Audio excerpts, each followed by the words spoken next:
It's the Real News Network, and I'm Greg Wilpert coming to you from Baltimore. Is the recognition of Venezuela's self-proclaimed interim and parallel president legal under international law?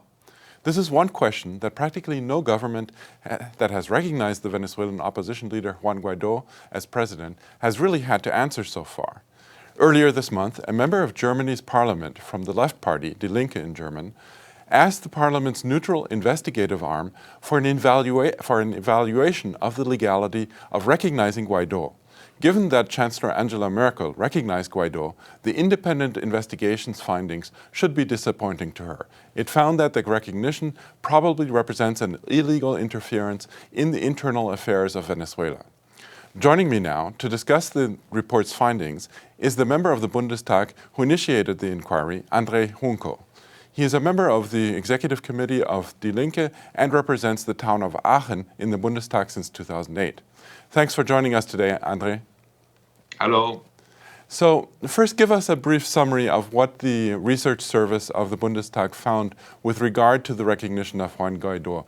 What exactly did it say in terms of the legality of this recognition?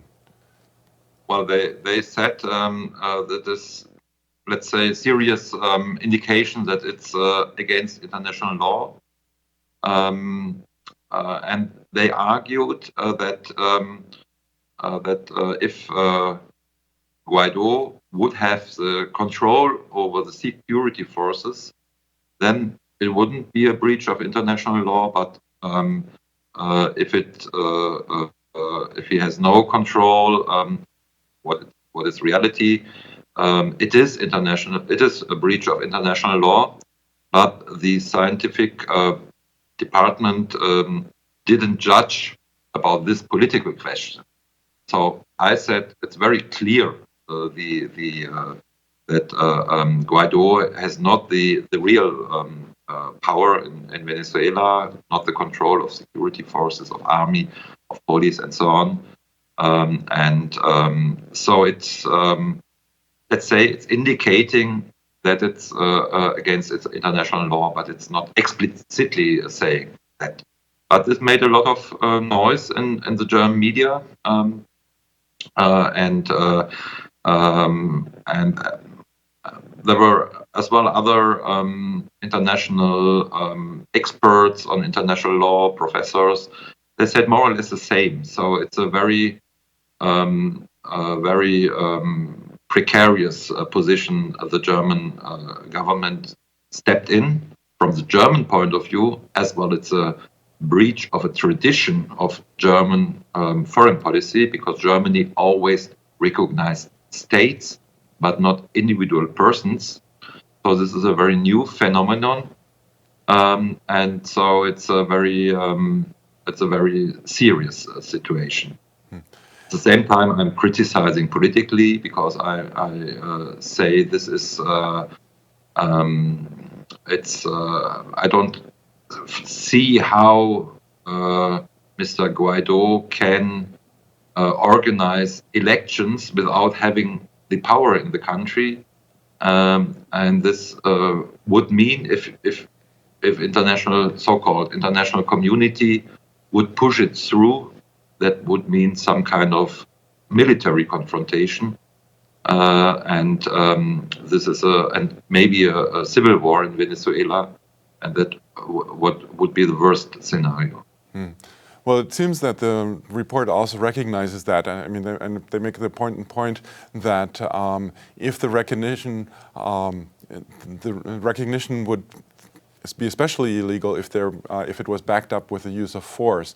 Now, the Trump administration and other governments, such as the one of Germany, have not yet intervened militarily, but the Trump administration certainly has threatened to do so. And not only that, they've imposed harsh sanctions on Venezuela. Yes. Now, could that be considered the use of force, these sanctions?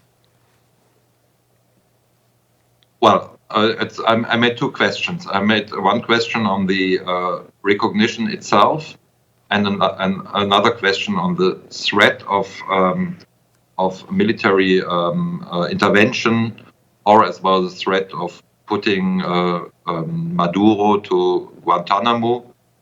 On these two issues, the threat of military intervention and the threat of putting Maduro to Guantanamo, it's very explicitly and clear. This is a breach of international law. That's very clear. And concerning the sanctions, it's I didn't make an explicit question on this so far, but it indicates, I would say as well, that it's not in terms of international law. From my point of view, it depends on the character of the sanctions. But this will be an answer of a new question, which is not published so far. But concerning any threat of military intervention, it's a clear and blatant breach of international law. Now, these findings of the research service are based on international law. Now, to what extent is it binding for the German government? And if so, would it be enforceable in Germany's courts? And has the government of Chancellor Merkel reacted to these findings in any way? Well, that's a problem always with international law, how to put it into real binding national law. As far as I know, there was never a case where the German government was condemned by a court for this. For example, in the case of the war in '99 against Yugoslavia, which was participation of Germany for the first time, by the way. This was clearly without a UN mandate, and this was against international law. But there was no successful complaint at the courts. So it's quite difficult to push it through judicially. But politically, of course, this is a big issue. We put in on Wednesday here in the Parliament. We asked the Foreign Ministry on these findings of the scientific department of the Bundestag, and what they say about this. And they said they will not comment on this, but more or less indicating that they are not really interested in this debate. So they're trying to push it aside. But in the public here now, it is a real issue in the media, and of course it's a political pressure we could initiate on the government to respect international law. Not only in Germany. I have now heard from other European parliaments, for example, in Netherlands or in Slovenia, that they are using these findings of the scientific department of our parliament for their own debate in their parliaments about this very, very new case of recognizing a person in a foreign country with no real power and just self-declaring, I'm the president of this country. One final question. Now, why do you think that the government of Angela Merkel would even bother with initiating this very unusual move and following in the footsteps of the Trump administration, despite the obvious threat that it could mean for human life, should there be an actual coup in Venezuela? Well, it's always a debate we have here as well. Why is our government so closely following the U.S. government, the Trump government at the moment? I think in the case of Venezuela, this was very good prepared. It seems not just a more or less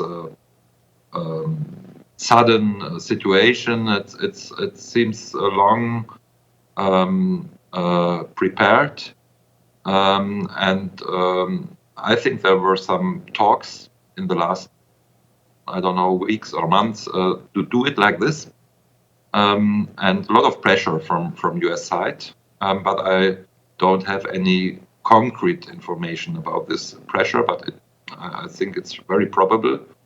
What I read today is, for example, as you know, some other European states don't recognize Guaido, like, for example, Italy or Greece or Cyprus or Slovakia. And there I got the information that there was a lot of activity of US embassy to push these governments for recognition of Guaido, and I think it has been the same here in Germany, but I have no concrete information on this. Okay, well, we're going to leave it there. I'm speaking to Andrej Hunko, member of Germany's Bundestag and of the Left Party's Executive Committee. Thanks again, Andrej, for having joined us today. Thank you. Thank you. Bye-bye. And thank you for joining the Real News Network.